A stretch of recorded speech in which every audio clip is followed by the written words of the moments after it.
எல்லாருக்கும் வணக்கம். நான் தான் உங்க அர்ச்சனா பேசுறேன். இந்த வீடியோ பண்றதுக்கான மெயின் ரீசன் என்னன்னு பாத்தீங்கன்னா, ஒரு 2 நாளைக்கு முன்னாடி நான் Facebookல ஒரு போஸ்ட் போட்டிருந்தேன். அந்த போஸ்ட்டுக்கு ரொம்ப பெரிய ரீச் இல்லைன்னு நினைக்கிறேன். பட் ஆனா அந்த போஸ்ட்ல ரொம்ப இம்பார்ட்டன்டான ஒரு மெசேஜ் அண்ட் இம்பார்ட்டன்டான ஒரு ஐடியா இருக்கு.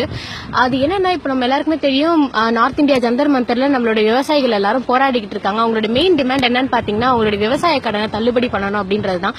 அவங்க எத்தனை வகையான நூதனமான போராட்டங்களை செஞ்சாலுமே சென்ட்ரல் கவர்மெண்ட் காதுல அதெல்லாம் விழற மாதிரி தெரியல. சோ ஸ்டூடெண்ட்ஸ் ஆன நாம தான் இதுல ஏதாவது செய்யணும் அப்படின்ட்டு ஆசைப்படுறேன்.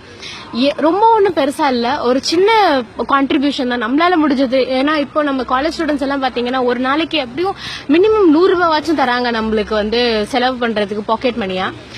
ஒரு நாள் கேன்டீன்லயோ வெளியோ சாப்பிடாம அந்த 100 ரூபாவை ஒவ்வொருத்தையும் வாங்கி ஒரு காலேஜ் சேர்ந்து அதை டோட்டலா ஒரு மாசம் ஒரு அமௌண்ட் ஆக்கி அது அவங்களோட கடன் அடைக்கிறதுக்கு நம்ம உதவலாம் இல்லையா?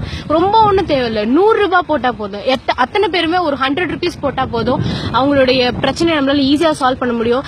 ஏன்னா நம்ம கடவுளை நேர்ல பார்த்தது இல்ல. நம்மளுக்கு இப்ப வரைக்கும் என்ன கஷ்டம் இருந்தாலும் நம்மளுக்கு சாப்பாடு போடுறவங்க தான் நம்மளுக்கு கடவுள். அவங்க எல்லாம் நடமாடும் கடவுள் மாதிரி. சோ அவங்களை காப்பாற்ற வேண்டியது நம்ம கடமை இல்லையா? அவங்களுக்கும் நம்மள விட்டா யார் இருக்கா? சோ இந்த வீடியோ முடிஞ்ச அளவுக்கு எல்லாருக்கும் ஷேர் பண்ணுங்க. சோ இந்த ஐடியா பத்தி அடுத்தவங்களுக்கு தெரிவிங்க. ஏதாச்சும் ஒரு சோஷியல் ஆக்டிவிஸ்ட் இருக்கிற கேங் இருந்தீங்களா, இல்ல ஏதாவது சோஷியல் இது இருக்கீங்கன்னா நீங்க இனிஷியேட்டிவ் எடுத்து இதை கொஞ்சம் பெருசா ஆக்குங்க. இதை நம்ம எல்லாம் நினைச்சாதான் சாதிக்க முடியும். சோ தயவு செஞ்சு இந்த வீடியோ எல்லாருக்கும் ஷேர் பண்ணுங்க. நன்றி, வணக்கம்.